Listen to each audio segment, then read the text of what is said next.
Durante 2 horas, el camionero alemán Volker Eckert descargó más de 20 toneladas de plástico granulado en el silo de una factoría de Girona. Lo hizo sin un ápice de nerviosismo, pese a que en la cabina de su camión escondía el cadáver de una mujer a la que acababa de violar y estrangular. Una vez entregada la carga, el conductor condujo hasta un campo de fútbol cercano, esperó a que anocheciera y, una vez a oscuras, cogió el cuerpo y lo arrojó a una zona más apartada. La policía lo encontró horas después. Mientras tanto, el asesino condujo de regreso a Alemania sin percatarse que una cámara de seguridad captó su vehículo después de deshacerse de la joven. Aquella pista condujo a los Mossos de Escuadra hasta este asesino en serie itinerante que aprovechaba sus viajes por Europa para matar a prostitutas. Los datos sobre la infancia de Volker Eckert son prácticamente inexistentes.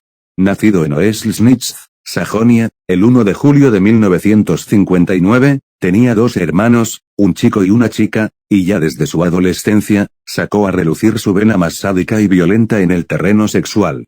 Durante sus sesiones con el psiquiatra Norbert Nedopil una vez detenido, el criminal aseguró que de niño se excitaba tocándole el pelo a una muñeca de juguete mientras la asfixiaba.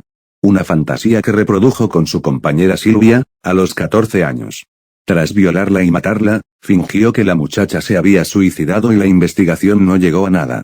Recordemos que en aquella época, década de los años 70, Alemania se encontraba dividida en dos y Eckert pertenecía a la República Democrática Alemana, algo que con los años le benefició para escapar de la justicia.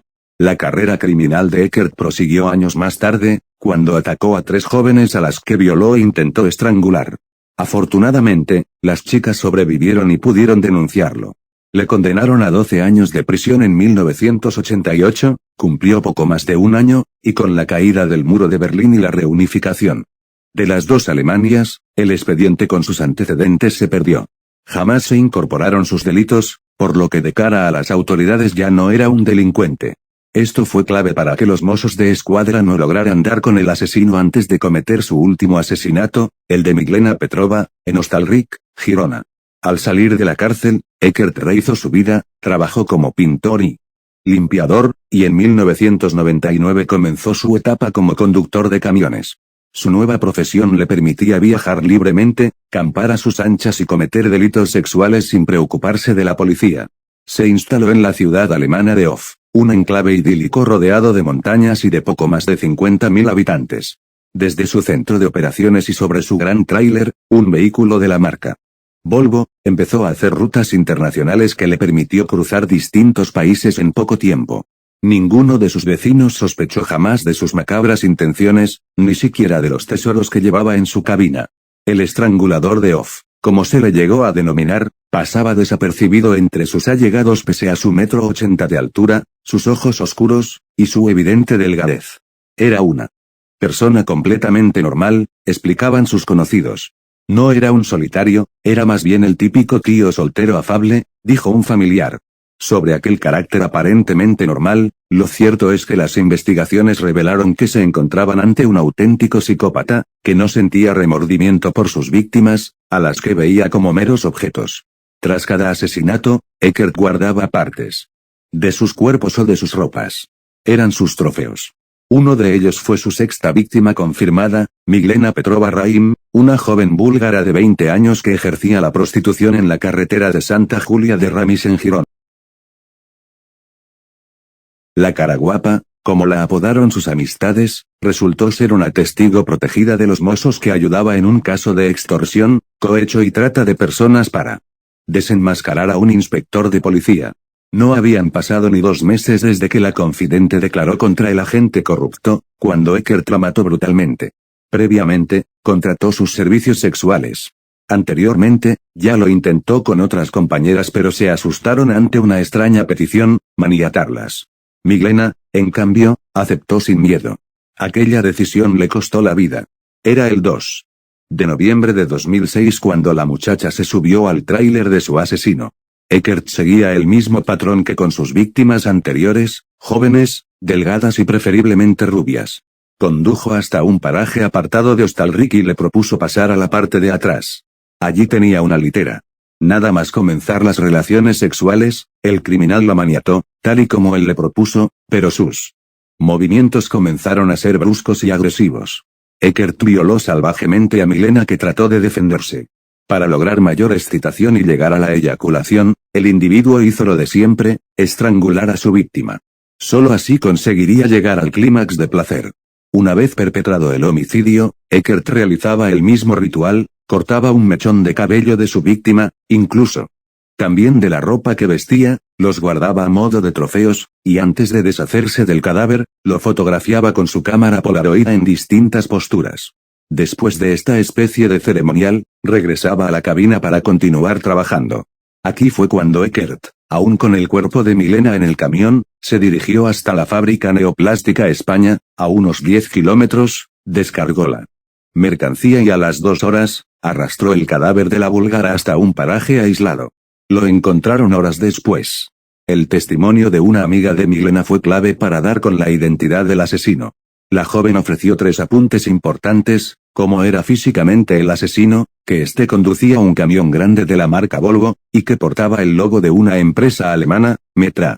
Además, este mismo vehículo quedó registrado en las imágenes de una cámara de seguridad situada en el trayecto que hizo el asesino aquella noche. Los mozos ya tenían un hilo del que tirar.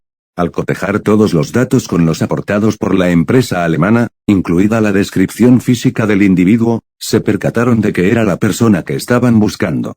Con esta información, el juez de instrucción número 3 de Santa Coloma de Farners cursó una orden internacional de detención y autorizó a 2 agentes a que se desplazaran a Alemania para arrestar al sospechoso. El 17 de noviembre por la tarde, Eckert tenía que acudir a la sede de su empresa en Oelsnitz, Sajonia, a unos 30 kilómetros de su domicilio en Hof. Nunca llegó al polígono industrial para aparcar el tráiler. Poco antes, la policía de Colonia y los 2 mozos de escuadra enviados por el juzgado de Girona, dieron caza al camionero. Se encontraba a 500 kilómetros, en el barrio periférico de Besseling. Al fin me han detenido, rebuznó el asesino en cuanto le arrestaron. Yo no podía parar de hacer esto. Solo así, matando a las mujeres, disfruto del sexo. Sé que eso está mal, que así no podía seguir, y por eso tenía pensado entregarme dentro de un año, aseguró en cuanto le pusieron las esposas. Lo que la policía no sabía, tanto la alemana como la española, era que estaban deteniendo a un asesino en serie internacional. Cuando las autoridades procedieron al registro de la cabina del tráiler del chofer alemán, se encontraron con todo un altar de recuerdos de sus víctimas. En aquel lugar, su verdadero hogar, como él lo denominaba, guardaba las fotos de las prostitutas asesinadas, bolsas con algunos mechones de pelo, jirones de sus ropas, y todo, debidamente colocado y siguiendo un orden, el de las fechas de los crímenes. También hallaron trozos de la cuerda con la que estrangulaba a las jóvenes después de violarlas. Así fue como en aquel habitáculo, decorado también con un escudo y una bufanda del Bayern de Múnich, los agentes descubrieron que Milena no fue la única víctima asesinada por el camión.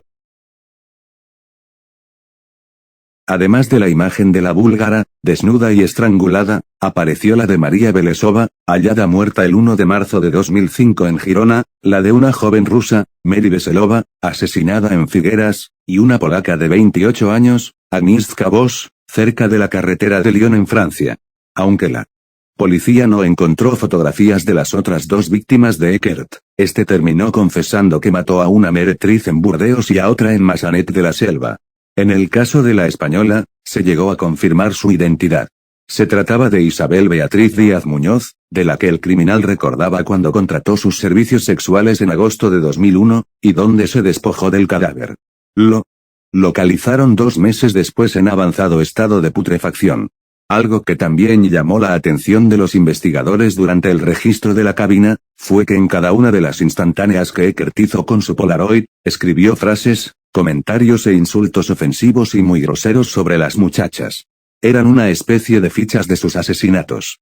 Desde la cárcel de Bayreuth en Baviera, el camionero confesó los 6 asesinatos cometidos desde 1999 hasta 2006. Aunque con el paso del tiempo, los investigadores empezaron a creer que la cifra era mucho mayor y que podría alcanzar la 20 de víctimas. Pero no consiguieron probarlo.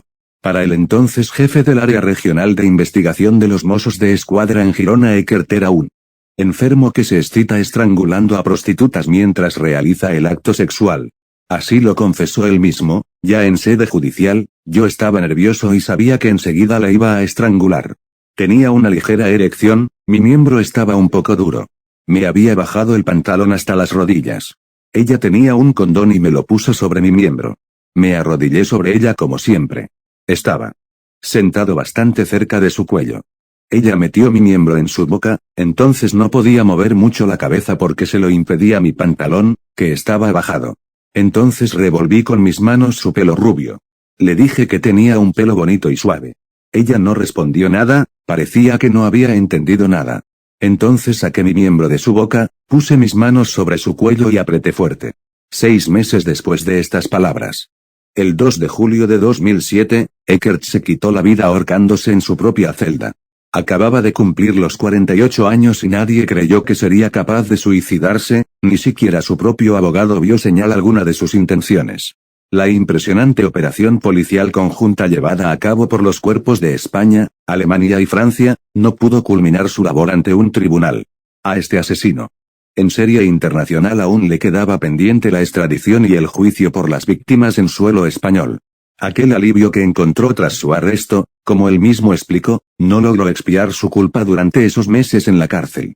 Sin embargo, jamás se arrepintió de los crímenes cometidos.